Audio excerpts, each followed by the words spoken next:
My daughter hung up on me right after I asked what time I should arrive at my grandson's birthday party. 2 hours later, she sent a text, "Don't come. Margaret wants to be the only grandmother there." I stared at that message for a solid 3 minutes. And then I actually started laughing. After that, I picked up my phone and made a call that ended up changing everything. But before I tell you what happened next, where are you watching from today? Drop your location in the comments and don't forget to like and subscribe. Let me back up and explain how we even got here. I was sitting in my living room in Portland, Oregon, holding a text message that felt like a slap.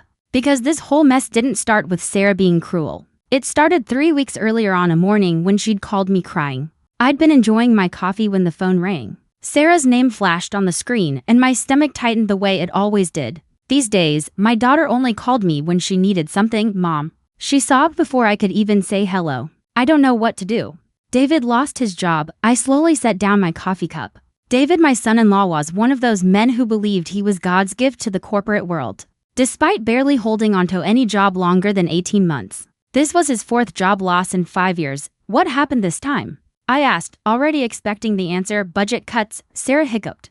"They let go of half the marketing department." "It's so unfair, Mom. David was their best performer." "Sure he was. I'd heard that song before." "I'm sorry, sweetheart. That's tough. Jake's party is in 3 weeks, she said, her voice rising with panic. "We already sent the invitations. We booked the Riverside Event Center. We paid deposits for the catering, the bounce house, the DJ, everything, and there it was." I could practically hear the dollar signs vibrating in her voice. "How much are we talking about?" "Sarah, 5,000, she whispered. "Mom, I know it's a lot, but we can't cancel. Jake's been so excited. He's told all his friends about the big party. We can't disappoint him." $5,000 for an 8-year-old's birthday party. When Sarah was 8. We celebrated with a homemade cake and pinned the tail on the donkey in our backyard. But apparently things had changed and my grandson now needed an event worthy of a celebrity. "Please, Mom," she begged. "We'll pay you back as soon as David finds a new job." Another familiar tune. There was the unpaid loan for their wedding. The emergency car repair I ended up gifting. The down payment on their house I was supposed to consider an investment in my grandson's future. But then Jake's sweet face came to mind, my grandson who called me Nana. Who hugged me like he meant it. He deserved better than parents who threw money they didn't have at appearances. "Let me think about it," I said. "Mom, please. The party is 3 weeks away. If we're going to cancel, we need to know now." I closed my eyes. "I'll cover it." Sarah's relief poured through the phone. "Thank you." "Oh, Mom, thank you so much. You're saving us. Just promise me one thing," I said. "This is for Jake, not for show. Not to impress anyone. For my grandson, of course. Everything is for Jake. You're the best mom in the world." After we hung up, I sat in my kitchen staring at my checkbook. $5,000 was a big chunk of my retirement savings, but Jake was worth it. He was the one bright spot in that family. Untouched by Sarah and David's constant financial chaos, I wrote the check that afternoon and hand-delivered it to Sarah. She hugged me and promised it would be the most beautiful party Jake had ever had. David wasn't home, which was probably for the best. My son-in-law could turn even a thank you into an insult. The next 2 weeks passed quietly. Sarah called once to update me on the planning, her voice bubbling with excitement. As she told me about the custom decorations and the petting zoo, I smiled and said all the right things, but something tugged at me. The way she talked about the party. It sounded less like it was for Jake and more like it was for her. "Everyone's going to be so impressed," Sarah kept saying. "Margaret's been bragging about the parties she throws for her grandkids, but this will show her." Margaret, David's mother. The woman who lived in Seattle and visited twice a year. Always arriving with an armful of expensive gifts and a superior attitude. The woman who never missed a chance to mention her country club memberships or charity board positions. The same woman who once told me my little apartment was quaint, in a tone that somehow made the word sound like an insult. "I'm sure Jake will have a wonderful time," I said carefully. "Oh, he will, and so will everyone else. Margaret's flying in for it, of course." She said she couldn't miss her only grandchild's birthday. Only grandchild. As if I didn't exist, I let it go. I'd learned long ago that defending myself against Margaret's subtle digs only made Sarah leap to her defense. Some battles weren't worth fighting, especially when Jake's happiness was involved. But that should have been my first warning. The second warning came 3 days before the party. When Sarah called, "Mom, can you help me with something?" "Of course, I need you to pick up the birthday cake. The bakery said they need payment on pickup. But I'll be running around all morning getting everything else ready." Another errand. Another expense. The cake hadn't been included in the original $5,000. But I agreed because that's what grandmothers do. Also, Sarah added, almost as an afterthought. Could you come early to help set up? Maybe around noon. The party doesn't start until 2, but I want everything perfect before the guests arrive. What time should I be there? I just said noon.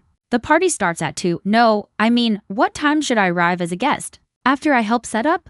There was a pause. A small one, barely noticeable. But I'd been Sarah's mother for 35 years. I knew all her pauses well.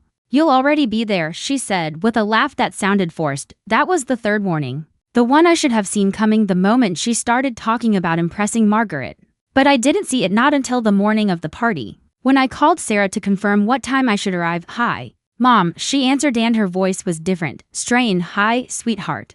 I'm getting ready to head over. Should I bring anything besides the cake? About that. Sarah began, then stopped. About what? Another pause. Longer this time. Mom, I need to tell you something. Margaret flew in yesterday, and she and I were talking about the party arrangements. My stomach dropped. What kind of arrangements? She pointed out that having too many grandparents there might be confusing for the kids. You know, they won't understand the family dynamics, and she suggested. Well, she offered to handle all the grandmother duties for the party. She brought Jake this amazing gift, and she's been helping with the setup. Sarah, are you telling me not to come to my own grandson's birthday party? It's not like that. It's just Margaret thinks it would be less complicated if there was only one grandmother there. Just for this party. Less complicated for who? Please don't make this harder than it already is. You know how Margaret gets when she feels like her territory is being encroached on. Her territory. My grandson, my sweet Jake, had become territory to claim. I paid for this party, Sarah, and we're so grateful. But that doesn't mean, you understand, right? It's better for Jake if there's no awkwardness. I understood perfectly. I understood that my $5,000 was welcome, but my presence was not.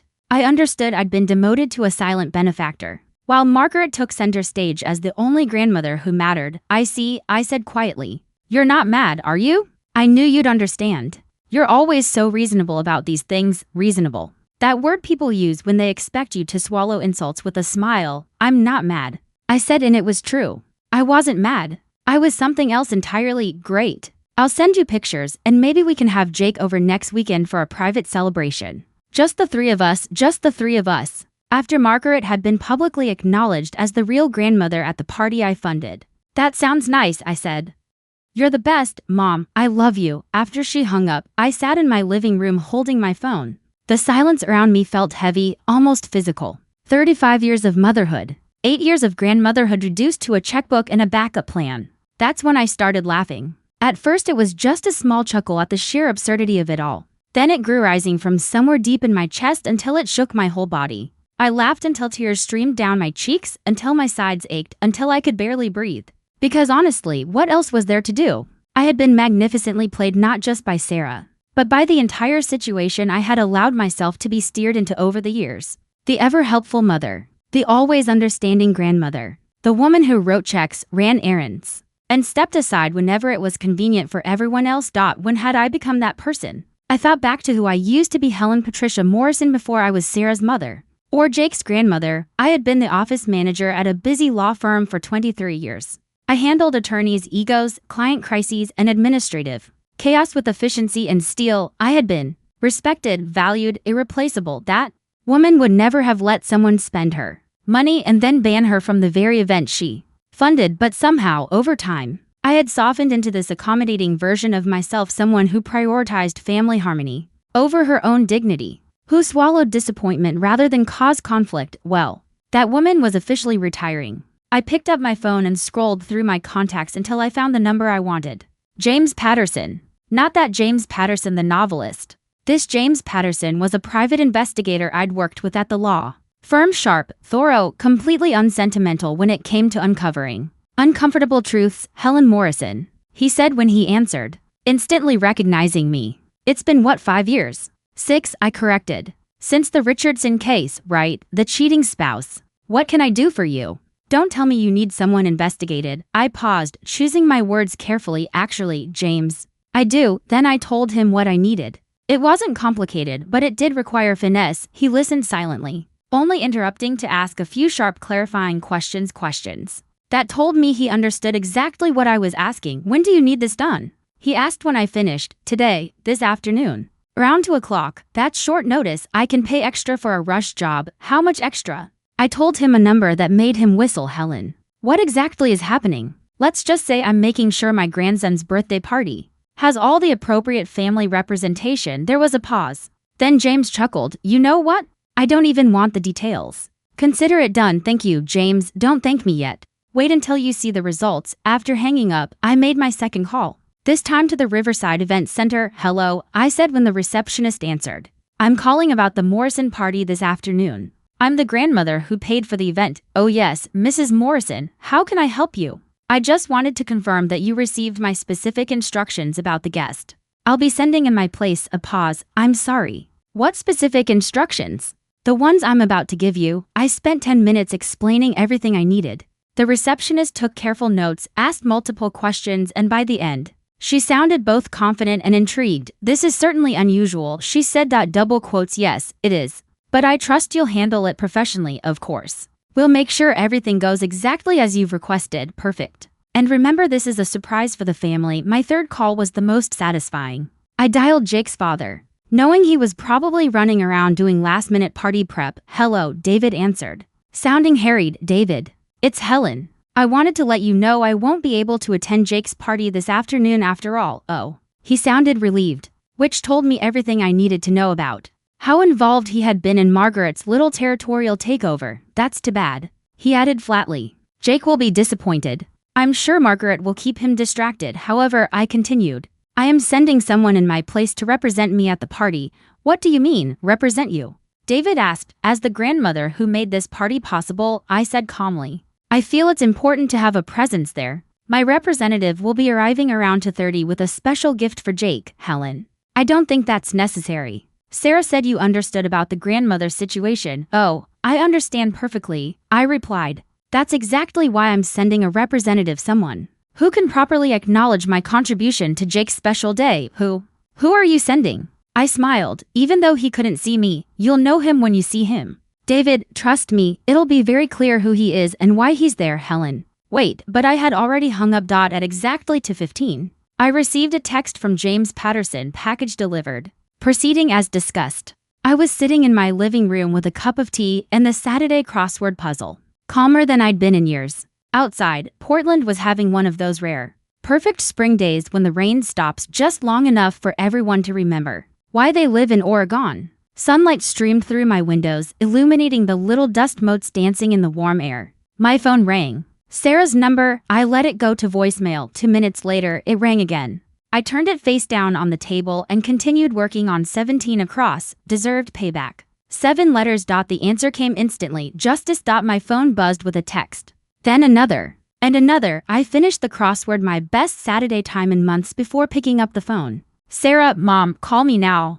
Sarah, what did you do? Sarah, this isn't funny. Sarah, Mom, please call me. David, Helen, we need to talk about this situation. David, this is completely inappropriate. And then the one that made my smile stretch the widest. Unknown number. Mrs. Morrison. This is Margaret Caldwell. I think there's been some kind of misunderstanding. Oh, there had been no misunderstanding at all. I poured myself another cup of tea and settled back, waiting for the next development. It came 20 minutes later from a number I didn't recognize. Hello, Mrs. Morrison, a woman said. This is Jennifer Walsh from Riverside Event Center. I wanted to let you know that your representative has arrived and is mingling with the guests. Everything is proceeding exactly as you requested. Wonderful. How are the hosts handling it? There was a pause, then a barely suppressed giggle. Well, let's just say it's created quite a stir. The birthday boy seems thrilled, though.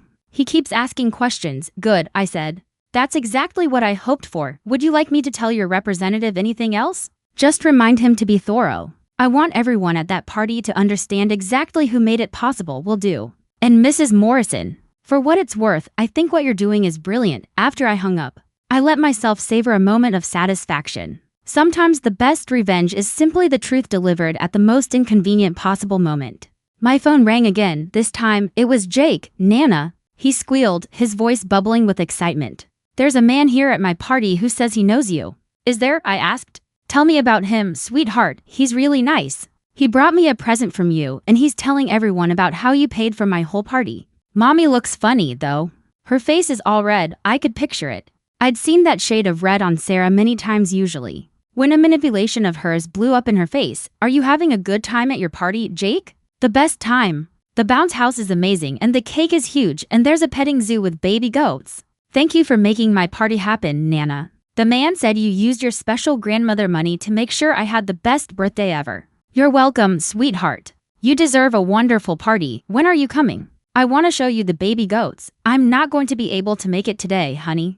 But my friend is there to represent me and he'll take lots of pictures, okay? I love you, Nana." "I love you too, Jake. Happy birthday." After Jake hung up, my phone rang again immediately. Sarah. Of course, this time, I answered. "What the hell did you do?" she hissed, clearly trying to keep her voice down. "I sent a representative to Jake's party," I said calmly. "I thought I made that clear. You sent a private investigator, Mom, a pie." Sarah's voice was sharp. Frantic. "He's telling everyone he's here on behalf of the grandmother who funded the party. Because that grandmother was uninvited in favor of the other grandmother. Is that what he's saying?" I replied. "How thorough of him. This is humiliating." Margaret is mortified. David's parents are asking questions. "And Jake keeps telling everyone that you paid for everything." "Well," I said, "I did pay for everything. I thought you'd appreciate Jake knowing where his special party came from. You're embarrassing our entire family. I'm simply making sure the facts are clear. You wanted only one grandmother at the party. Now everyone knows exactly which grandmother made the party possible." "Mom, please call him off. Tell him to leave." "Oh, I can't do that, sweetheart. I hired him for the full event. He's very thorough. I imagine he'll be mingling and sharing information for at least another hour." "Information? What information?" I couldn't help but smile into the phone. "Just the facts, Sarah. The timeline of events, the financial details, the family dynamics that led to this situation. You know context." The silence on the other end felt like a wall. "You planned this," Sarah finally whispered. "I planned to make sure my grandson knew how much his Nana loves him and wanted to celebrate his special day. If that happens to clarify some family dynamics for your guests, well, that's just a bonus." "Margaret wants to leave." "That would be unfortunate," I said. "She flew all the way from Seattle for this. She says she's never been so insulted in her life." "Really? I would have thought being confronted with the truth would be less insulting than living a lie. But perhaps Margaret has different standards than I do." Another long, brittle silence. "I can't believe you did this to me," Sarah said, her voice thick with tears, and there it was, what had been building between us for years. Finally out in the open. "I didn't do anything to you, Sarah. I did something for myself." My voice was steady, calm. "For the first time in a very long time, I chose my dignity over your comfort. If you find that inconvenient, maybe you should take a closer look at why. You've ruined Jake's party." "No, sweetheart. I paid for Jake's party. You're the one who decided to turn it into a battlefield." I hung up before she could respond. At 4:30, James Patterson called with his report. "Mission accomplished," he said, amusement clear in his voice. "That was the most entertaining job I've had all year. Tell me everything." "Well, I arrived right on schedule and introduced myself to the event coordinator as your representative. She was fantastic, by the way. Really committed. She announced to the hosts that the grandmother who funded the party had sent a special representative since she couldn't attend in person." "And how did they react?" "Your daughter went white as a sheet. The son-in-law started stammering about some misunderstanding. But the other grandmother, Margaret, I think she marched right up to me demanding to know who I was and what I wanted." I settled deeper into my chair, so I explained that I was there on behalf of Helen Morrison, the maternal grandmother who generously funded the entire celebration, but had been asked not to attend so Margaret could be the only grandmother present, and that I was there to ensure Mrs. Morrison's contribution was properly acknowledged. "How did Margaret take that?" James chuckled. "Not well. She started sputtering about inappropriate behavior and misunderstandings. So I pulled out my notebook and started reading off the timeline: date of the request for funds, amount provided, date of the disinvitation, the whole thing. Right in front of everyone. I could see it perfectly: Margaret's horror, Sarah's humiliation, David's panic. It was, frankly, everything I'd hoped for. "What about Jake?" I asked. "That kid's a treasure, Helen." He was fascinated. Kept asking if I knew his Nana, telling me how much he loves you. I gave him the gift you picked, the remote control airplane, and told him it was from his Nana, who wanted to make sure his special day was perfect. "How did he react?" I asked. "He lit up like Christmas morning," James said. "Started telling everyone within earshot that his Nana Helen was the best grandmother in the world, and that she paid for his whole party because she loved him so much." The other kids were impressed. Several parents came over to ask me to pass along their thanks to you for such a wonderful party for their children. I felt tears sting my eyes, good tears. Jake understood. My grandson knew he was loved, and that was what mattered most. What happened at the end? I asked. Well, he said, things got a bit tense between your daughter and Margaret. I couldn't hear all of it, but there was definitely some heated discussion about family dynamics and respect, and who was overstepping boundaries. Margaret left early, claiming she had a headache. Your daughter looked like she wanted to crawl into a hole. And David spent most of the time trying to do damage control with the other parents. He paused, then added, apparently. Several people made comments about the importance of family unity and respecting elders. One woman, I think her name was Carol, made quite a speech about how awful it would be to exclude someone who had been so generous. I had to put my hand over my mouth to keep from laughing. James, you've outdone yourself. It was my pleasure, Helen, honestly. I don't usually get to use my skills for justice instead of just information gathering. This felt righteous. Did you get the pictures I asked for? Every moment documented. Jake blowing out his candles, playing with the airplane you sent, hugging the baby goats, everything. I'll email them to you tonight, thank you. Send me your invoice, already done. But Helen, I have to ask what happens next. I thought about that. What did happen next? I'd made my point, protected my relationship with Jake, and forced some uncomfortable truths into the light. But this was just the beginning. Now we see who calls first, I said. Turns out I didn't have to wait long. My doorbell rang at 6:45. I looked through the peephole and saw Sarah standing on my porch, still in her party dress, makeup smeared, hair disheveled. I opened the door. Hi, sweetheart. How was the party? She stared at me for a long moment, then shook her head. May I come in?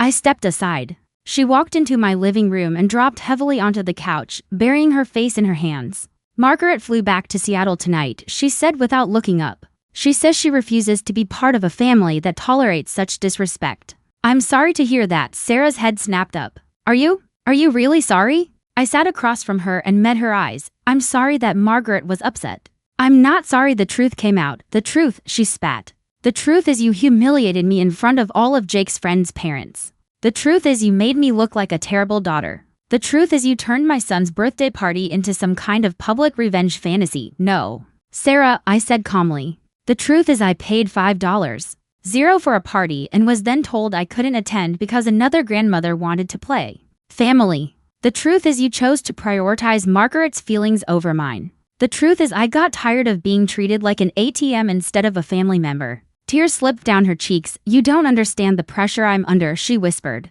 David's family has money. They have connections. Margaret judges everything I do, every choice I make. If she disapproves of how I handle things, it affects David's relationship with his parents. And what about your relationship with your parent? That's different. You're always understanding. You always support me no matter what. Even when that support means writing checks and then stepping aside. Whenever it's convenient for you. She was quiet for a long moment. I thought you'd understand, she finally said. I thought you'd put Jake's happiness first. I did put Jake's happiness first. That's why I paid for his party. But Jake's happiness doesn't require me to disappear from his life whenever Margaret wants to play queen grandmother. She said she won't come to family events if you're going to be there. Then you have a choice to make, don't you? Sarah looked at me with something close to panic. I can't choose between you and David's family. You already did choose, Sarah. You chose them. I'm just no longer pretending that's acceptable to me. We sat in silence while she absorbed this. Finally, she spoke. What do you want from me? It was a good question. What did I want? I want to be treated like family instead of a convenient funding source. I want my relationship with my grandson to be respected. I want you to stop acting like my feelings don't matter just because I'm always understanding. And if I can't give you that? I looked at my daughter, really looked at her and saw a woman who had spent so many years trying to meet other people's expectations that she had lost track of her own values. Then I guess we'll find out what kind of relationship we actually have. Underneath all the money and convenience, Sarah stood up slowly. I need to think about all this. Take all the time you need. She paused at the door. For what it's worth, Jake had a wonderful time. He kept talking about his Nana, Helen, and how much he loved him. Good, that's what matters most. After she left, I sat in my quiet living room as the sun set outside my windows. My phone buzzed with a text message. James Patterson, photos attached. Also wanted you to know. Overheard several parents talking about what a thoughtful grandmother you must be. You made quite an impression. P.S. Kids seemed really happy. I opened the photos and scrolled through them slowly. Jake grinning as he opened my gift. Jake hugging one of the baby goats. Jake blowing out his candles, pure joy on his face. In every single picture. My grandson looked absolutely delighted. That's when I realized I had won something far more valuable than revenge. I had won my dignity back, and Jake had never doubted for even a second that his Nana Helen loved him. Everything else was just details. 3 days of silence followed Sarah's visit. Not the angry kind of silence that buzzes with tension, but the peaceful kind that comes when you finally stop trying to fix something that was never your responsibility in the first place. I spent those days reorganizing my life in small but meaningful ways. I moved my favorite chair to face the window instead of the TV. I bought fresh flowers for the kitchen table, something I hadn't done since my husband died 6 years ago. I made plans to visit my sister in San Francisco, a trip I'd postponed for months because Sarah might need something. On Wednesday morning, my phone rang. David's number. I almost didn't answer, but curiosity won. Hello, David. Helen, we need to talk. His voice had that corporate authority tone he used when he wanted to intimidate someone. Unfortunately for him, I'd been dealing with pompous men since before he was born. Do we? About what? About Saturday. About what you did to my family. I settled into my newly positioned chair and watched a blue jay working on a nest in the oak tree outside. What exactly did I do to your family, David? Don't play innocent. You know exactly what you did. You sent some private investigator to publicly humiliate us at our son's birthday party. I sent a representative to acknowledge my contribution to an event I was no longer welcome to attend. If that felt like humiliation, perhaps you should examine why. You made us look like ungrateful monsters in front of everyone we know. The blue jay found the perfect twig and maneuvered it into place. Smart bird, knowing exactly what it needed and going after it with purpose. David, I'm curious about something. Whose idea was it to uninvite me? Sarah's or yours? Silence. Then, it was a mutual decision based on what we thought was best for everyone, including you. Look, Helen, you're making this more complicated than it needs to be. We're family. We work things out. You're right. We are family. Which is why I expected to be treated like family instead of a convenient bank account. That's not fair. You know we appreciate everything you do. I laughed, not kindly, do I? Because from where I'm sitting, it looks like you appreciate my money but not my presence. You appreciate my help but not my feelings. You appreciate my understanding but not my dignity. Jesus, Helen, you're being dramatic. It was one party. No, David, it was 3 years of mortgage help that never got acknowledged. It was birthday gifts and Christmas presents and emergency loans that never got repaid. It was running errands and free babysitting and constantly rearranging my life to accommodate yours. The party was the moment I finally stopped pretending everything was normal. There was another pause on the phone. When he spoke again, his voice had turned cold and sharp. Fine, you want to play hardball? Then let's talk about access to Jake. My blood went cold, but I kept my voice steady. What about access to Jake? Sarah thinks Jake needs more stability. Maybe he's getting confused by mixed messages from different family members. The threat was painfully clear: cooperate or lose your grandson. David, I said. Are you really threatening to keep me away from Jake unless I keep funding your lifestyle? I'm saying family relationships require mutual respect. And what you did on Saturday showed a clear lack of respect for us as Jake's parents. I stood up and walked to the window. Outside, a blue jay had finished arranging its twig and was scanning the yard for the next piece of its puzzle. You know what, David? You're right, mutual respect is important. So let me ask you something. Do you remember the conversation we had last Christmas about Jake's college fund? What about it? Do you remember how you and Sarah agreed that I should set up an education account for him? How we discussed making me the trustee so the money would be protected? He went quiet. Do you remember signing those papers, David? The ones that give me legal authority as trustee of Jake's education fund, the fund that now has $47.00 of my money in it? What are you saying? I'm saying that if you want to play games with access to my grandson, then you should understand the full scope of what you're threatening. Because that college fund requires my signature for any withdrawals. And if I'm not allowed a relationship with the beneficiary, well, I might have to reconsider whether the fund is being used as intended. The silence stretched so long I wondered if he'd hung up. You wouldn't do that to Jake. He finally said, you're right. I would never hurt Jake, but I also won't let his parents extort me. So here's what's going to happen, David. You and Sarah will sit down and decide whether you want a grandmother involved in Jake's life, or whether you want to find out how well you managed without all the support I've been giving.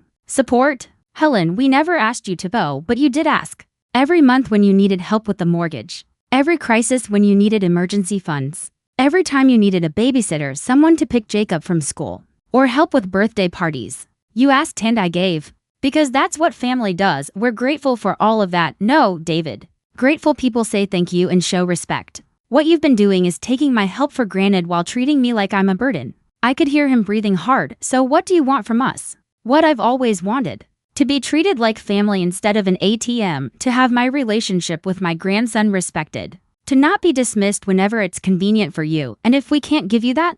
I watched the Blue Jay take flight, probably heading to find the next piece of its nest. Then you'll find out how expensive your lifestyle is without my help. 2 hours later, Sarah called. She'd clearly been crying. Mom, David told me what you said about the college fund, did he? And what did you think about that conversation? I think you're using Jake as a weapon against us. I'd been expecting that accusation. But it still hurt. Sarah, I set up that college fund to secure Jake's future. If you're cutting me out of his life, then I'm not fulfilling my role as someone invested in his future, am I? That's not the same, and you know it, isn't it? You're the ones who introduced the idea that access to family could be conditional. I'm just pointing out that financial support can have conditions too. She went quiet. Mom, I'm scared. David's talking about moving back to Seattle to be closer to his parents. He says the job market is better there. There it was. The real reason for the call finally showed itself. When did this conversation start, Sarah? Before or after Saturday's party? After, she whispered. But Mom, if we move, when would you even see Jake? It would only be holidays and maybe summer vacation. That sounds like a decision you and David need to make. Based on what's best for your family. You don't mean that. I walked into the kitchen and started making tea. Just so my hands had something to do. Actually, I do mean it. For years, I've been making decisions based on what was best for your family. Now it's time for you to do the same. But what about Jake? You love him. I love Jake more than anything in this world, I said softly. And that's exactly why I'm not going to keep enabling his parents to treat people badly. What kind of lesson does that teach him about how relationships work? Sarah started crying harder. I don't know how to fix this, Mom. Start by deciding what kind of relationship you really want with me. Not what's convenient, not what keeps everyone else happy, what you actually want. I want my mom back. I'm right here, Sarah. I've always been here. But I'm not going to be taken for granted anymore. What if Margaret really does refuse to come to family events if you're there? I poured hot water over the tea bag and watched the color bloom through the clear water. Then Margaret misses family events. Sarah, you can't build a healthy family by constantly managing other people's unreasonable demands. At some point, you have to decide what your values are and stick to them. It's easy for you to say. You don't have to live with the consequences, don't I, sweetheart? I've been living with the consequences of trying to keep everyone happy for years. And where did it get me? Uninvited to my own grandson's birthday party, she sniffled. I really messed up, didn't I? You made a choice? We all make choices. The question is what you're going to choose going forward. David's really angry about the college fund thing. I imagine he is. David's used to having financial security without responsibility. Losing that comfort must be hard. He said you were manipulating us. I almost laughed, Sarah. Manipulation is when someone uses emotional pressure to get what they want. What I did was set a boundary. There's a difference. I need time to think about everything. Take all the time you need. But Sarah, while you're thinking, remember Jake is watching all of this. He's learning how families treat each other, how people handle conflict, what respect looks like. Make sure the lessons you're teaching him are ones you want him to learn. After we hung up, I called my sister Nancy in San Francisco. Helen. Perfect timing. I just put a pot of coffee on. How are you? Actually, Nan, I think I might take you up on that offer to visit. Would next week work? Of course. What's the occasion? I told her everything from start to finish. Nancy listened without interrupting, only letting out little sounds of disbelief or outrage here and there. So let me get this straight. She said when I was done. You paid for the party, got uninvited, sent a pie to represent you. And now David's threatening to move to Seattle and take Jake with him? That's about the size of it. Jesus, Helen, these people have nerve. I'm starting to realize that. Good for you for fighting back. Dad would have been proud. Our father had been a quiet man, but when something mattered, he had steel in his spine. I'd never thought of him in this context before. But Nancy was right. He never would have tolerated the way I'd been letting Sarah and David treat me. So, when do you want to visit? I'll make your favorite lemon bars. How about this weekend? I could fly down Friday and come back Sunday. Perfect. It'll be good for you to get away from all this drama. Actually, Nan, I don't think there's going to be much more drama. I think I've made my position pretty clear. Oh, honey, you really think they're going to let this go? I paused. She was right. Sarah and David weren't the type to accept new boundaries gracefully. They were the type to push harder before they backed down. You're right. They're probably not done yet. Just promise me you'll be prepared for whatever they try next. I will, but as I hung up and started packing for San Francisco, I couldn't help wondering what exactly they could even try. I had already made it crystal clear, my financial support depended on basic respect. I had legally protected Jake's college fund.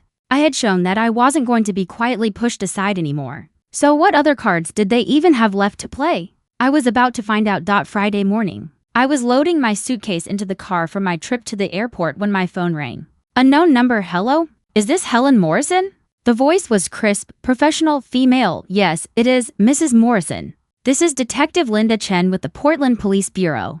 I need to ask you some questions about an incident that was reported yesterday. My blood turned to ice. What kind of incident? A harassment complaint was filed against you by a David Caldwell. He's claiming you've been stalking his family and making threats. I sat down hard on my front steps. Detective Chen, I think there's been a misunderstanding. David is my son-in-law. I'm aware of the family relationship. Mrs. Morrison, that doesn't change the nature of the complaint. Mr. Caldwell alleges that you hired someone to show up at a private family event and harass guests, and that you've since been making threatening phone calls about withholding financial support. The audacity was unbelievable. David was actually trying to criminalize me for refusing to be a doormat. Detective, I'd be happy to speak with you about this. But you should know I have documentation of everything that's happened, including recorded phone calls. Recorded calls? Are you saying you've been recording conversations without consent? Oregon is a one-party consent state. Detective, I've been recording our conversations since this situation began to legally protect myself. There was a pause. I see. Would you be willing to come in and discuss this matter? Of course. But I'm leaving for San Francisco for the weekend. Could we schedule something Monday morning? That would be fine. But Mrs. Morrison, I need to advise you not to contact the complainant or his family until after we speak. Understood. After I hung up, I just sat there on the steps staring at my phone. David had actually called the police on me for standing up for myself. I called James Patterson. Helen, how's retirement from doormat duty treating you? James, I need your help again. David just sicked the police on me. What? All the humor dropped from his voice. On what grounds? I explained everything. James listened, muttering curses under his breath. Helen, this is ridiculous. You hired me to attend an event as your representative. That's entirely legal. And setting boundaries about your own money isn't threatening behavior. I know that. And you know that. But apparently David thinks he can intimidate me back into compliance by dragging me through legal nonsense. Not if I can help it. I documented everything, Saturday witness statements, timestamps, everything. And I have video footage of the entire interaction. Video footage? Standard practice. I wear a small camera for liability reasons. Want me to prepare a full report for the detective? Yes, please. And James, could you also look into David's employment history? Something tells me his job loss story isn't as simple as they made it sound. Now you're thinking like a professional. Give me the weekend. I'll have everything ready for Monday. When I hung up, I actually felt better. David wanted to play hardball? Fine, he picked the wrong grandmother. The flight to San Francisco was peaceful. 3 hours of forced disconnection from the chaos.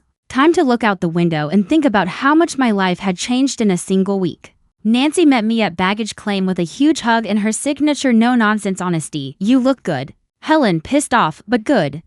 I am pissed off. And for the first time in years, I'm not apologizing for it. We spent the weekend talking, walking through Golden Gate Park, eating good food and laughing about old stories. Nancy had raised 3 kids alone after her husband walked out, when the youngest was still in diapers. She knew exactly how people manipulate you with guilt and family obligation. The thing about bullies, she said as we sat in her garden Saturday evening, is that they escalate when their usual tactics stop working. David's trying to scare you back into compliance. Well, it's not working. Good, but Helen, be prepared, he's going to get creative. Men like David don't like hearing no from women they consider beneath them. What do you mean? I mean, he sees you as a convenient ATM who got uppity. He's not going to accept that gracefully. Sunday night, as I was packing to fly home, my phone buzzed with a text from Sarah. Mom, please don't go to the police tomorrow. David's willing to drop the complaint if you apologize and agree to family counseling. I stared at the message for a full minute before typing back, I'll see Detective Chen as scheduled. If David wants to drop his false complaint, that's his choice. Sarah immediately called, Mom, please. This is getting out of hand. Can't we just go back to how things were? No, Sarah, we can't. How things were wasn't working for me, but the police, Mom. It doesn't have to go that far. I agree completely. It didn't have to go that far. But David chose to escalate it by filing a false police report. Now he gets to live with the consequences of that choice. He's just scared about the money situation. You know how he gets when he's stressed. Sarah, listen to yourself. You're making excuses for a man who tried to have your mother arrested for standing up for herself. There was silence. If you stay on David's side in this, she finally said. I don't know what's going to happen to our relationship, and there it was, the final ultimatum. Choose David or lose your daughter. Sarah, I love you. But I'm not going to let myself be abused to maintain a relationship with you. If David's more important to you than treating your mother with basic respect, then I guess we'll find out what that means for our relationship, Mom. Don't do this. I'm not doing anything, sweetheart.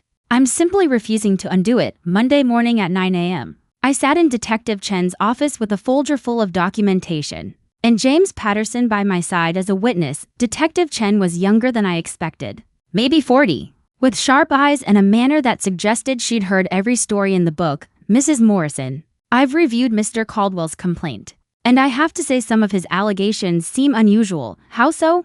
I asked. Well, for instance, he claims you hired someone to stalk his family. But the event coordinator at Riverside confirms that you notified them in advance, that you were sending a representative to an event you had funded. That's not stalking. James leaned forward. Detective, I have video documentation of the entire interaction. At no point did I behave inappropriately or make any threats. I simply answered questions about why I was there. I've seen the footage, Mr. Patterson. Very professional work. She turned back to me. Mrs. Morrison, Mr. Caldwell also claims you've been making threatening phone calls about withholding financial support. I pulled out my phone. I have recordings of all our conversations, Detective. I never made threats. I simply informed him that my financial support was conditional on being treated with respect. May I hear those recordings? I played the relevant portions of my conversations with both David and Sarah. Detective Chen listened carefully, taking notes. Mr. Caldwell seems to have a very different interpretation of these conversations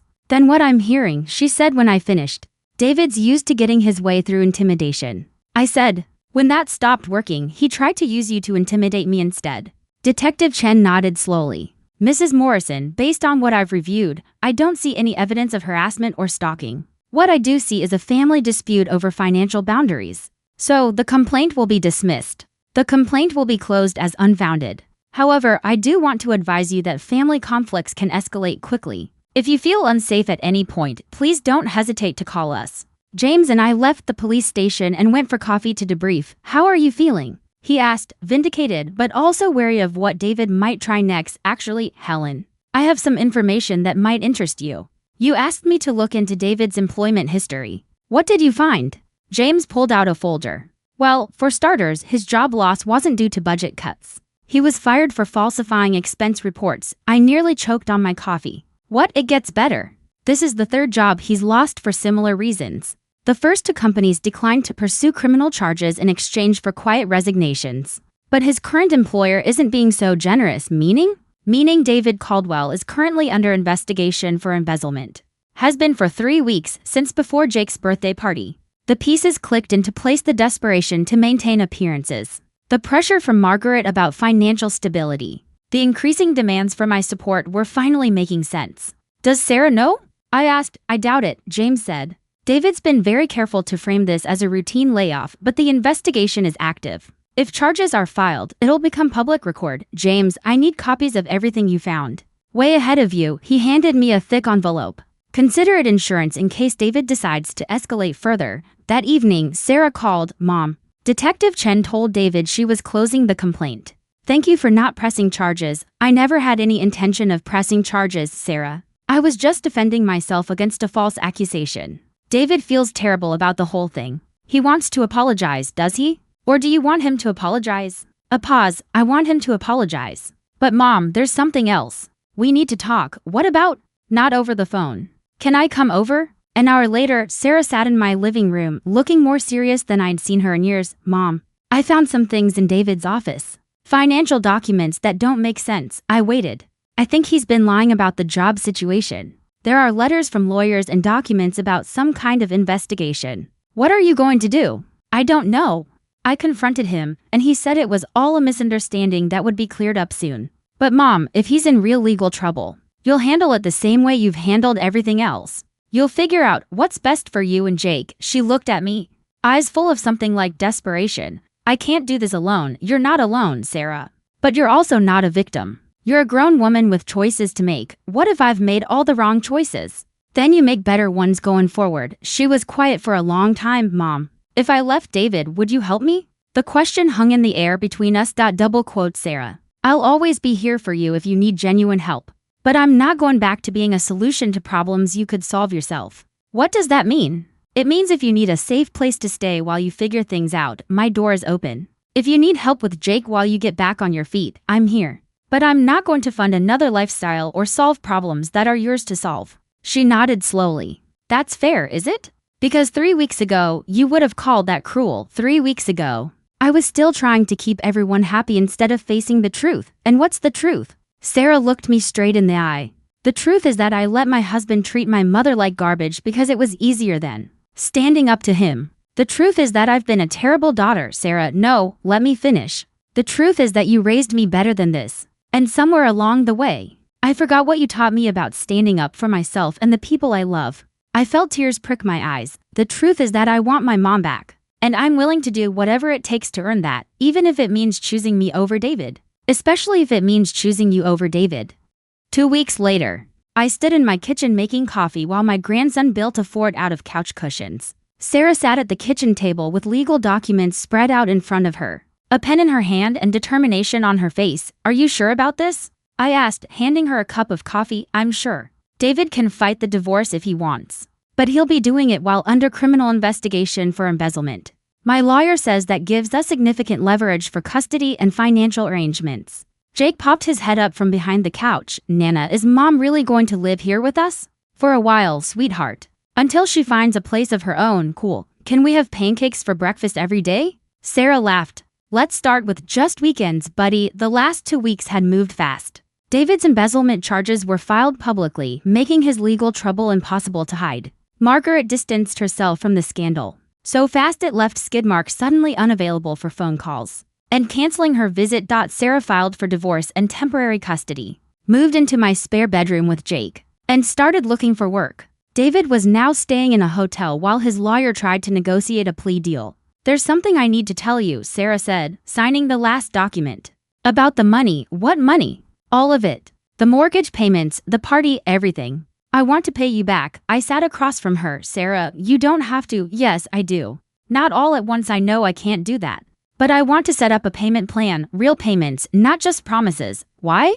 Sarah asked. Because I need to know our relationship isn't built on me taking advantage of your generosity. I need to know I can contribute something meaningful to this family. I looked at my daughter, really looked at her. The woman sitting at my table was different from the one who had uninvited me to Jake's party. Stronger, more honest, more like the girl I had raised. Okay, but we do it properly. A written agreement, realistic terms, no guilt if you need to modify it for legitimate reasons. Deal, she said. Jake appeared at my elbow. Nana, can we call Grandpa Richard? I want to tell him about my new room. Sarah and I froze. Richard was my ex-husband, Sarah's father, who lived across the country and kept minimal contact with any of us, sweetheart. I said carefully, what made you think of calling Grandpa Richard? David said that since he's not my dad anymore, maybe I could have a different grandfather. Someone nicer. I looked at Sarah, who shrugged. It wasn't a terrible idea. Dad had always regretted not being more involved when Sarah was growing up. We could try, I said.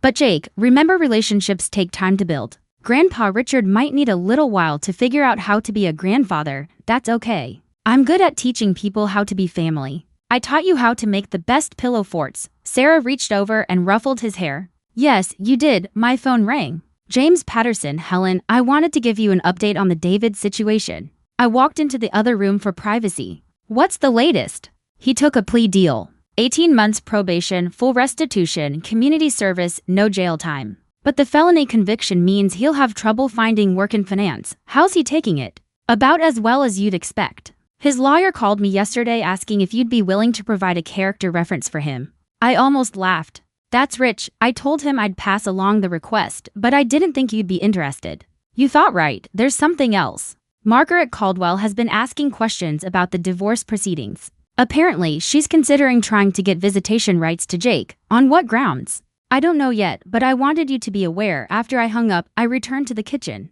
Sarah was putting the legal documents in order, her movements efficient and purposeful. Who was that? She asked. I told her about David's plea deal and Margaret's potential legal action. Let her try, Sarah said firmly. After the way she treated you, after the way she encouraged David's behavior, she has no moral standing to demand access to my son. Are you sure you're ready for another legal battle? Mom, I'm ready for whatever it takes to protect my family. The real family that actually cares about each other. That evening, after Jake was in bed, Sarah and I sat on my back deck with glasses of wine, watching the sunset paint the sky in shades of orange and pink. Do you think I made the right choice? She asked. Which choice? All of them leaving David, moving back here, starting over at 38. I considered this. Sarah, I think you made the honest choice. Maybe for the first time in years. I keep thinking about what you said about Jake watching all of this. Learning lessons about how families treat each other. What lessons do you think he's learning now? That people who love you don't try to control you. That money doesn't buy relationships. That it's never too late to do the right thing even if it's hard. Those sound like good lessons to me. She was quiet for a moment. Mom, I'm sorry for all of it. For taking advantage of your kindness. For choosing David over you. For letting him treat you like you didn't matter. Sarah, you don't need to apologize anymore. You've already shown me you're sorry by changing your actions. I want to be the daughter you deserve. I reached over and took her hand. Sweetheart, you already are. We sat in comfortable silence as the stars began to appear. From inside the house, I could hear the soft sound of Jake's breathing through his open bedroom window. You know, what's funny? Sarah said. What? Margaret thought she could push you out of Jake's life by claiming to be the better grandmother. And instead, she pushed herself out. Jake barely mentions her anymore, but he talks about you every day. About how brave you are, how you stood up for yourself, how you always keep your promises. I smiled. Well, Margaret did teach us all something valuable. What's that? That sometimes the people who try to diminish you are the ones who end up revealing just how strong you really are. The next morning, I woke up to the sound of pancakes sizzling on the griddle, and Jake's laughter echoing through my house. Sarah was at the stove, flipping pancakes with the ease of someone who belonged exactly where she was. Good morning, Nana, Jake called out. Mom's making your favorite kind, blueberry pancakes. Sarah had remembered. Good morning, sweetheart, I said, accepting the hug he launched at me. Today's going to be the best day, he announced. Mom doesn't have to go to work. You don't have to be sad anymore. And we're all together. I looked at Sarah over his head. She was smiling, but there were tears in her eyes. You know what, Jake, I said. I think you're absolutely right. And for the first time in years, I truly was. 3 months later, I received a wedding invitation in the mail. Margaret Caldwell was marrying a man named Robert Henderson, a widower with substantial assets, and according to the invitation, a heart large enough for a ready-made family. I showed the invitation to Sarah, who snorted with laughter. Well, that explains why she's been so quiet about custody. She's got bigger fish to fry. Should we send a gift? I asked, though my tone made it clear what I thought about that idea. Oh, absolutely, Sarah said with a grin that reminded me of my own sense of humor. Let's send them a lovely card wishing them all the happiness they deserve, and we did. The card was beautiful, tasteful, and signed simply, wishing you exactly what you deserve. The Morrison family. Sometimes the best revenge really is just living well and telling the truth. Thanks for listening. Don't forget to subscribe and feel free to share your story in the comments. Your voice matters.